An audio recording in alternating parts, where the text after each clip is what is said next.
Hey guys, Dr. Ashley here. As you know, we see miracles every day here at Prince Health and Wellness. I have my new patient who has not been able to taste or smell in how long?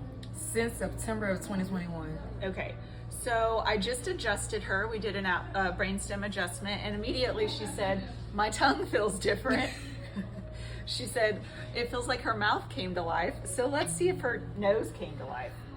Okay, I'm gonna put this on your hand, and I want you to tell me what you smell. Oh, that smells good. What is it? It's peppermint. Amen, all right. Oh my God.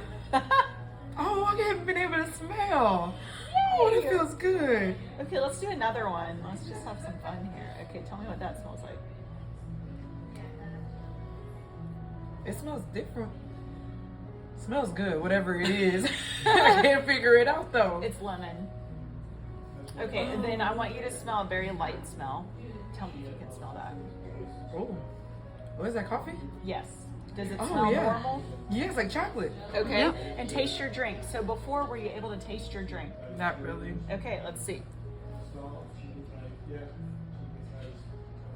Does it taste different or no? Not really. No. Okay, but you can smell. I can smell though. That's the best part. Okay, guys, if you know anyone struggling with taste or smell, come see us. God bless you.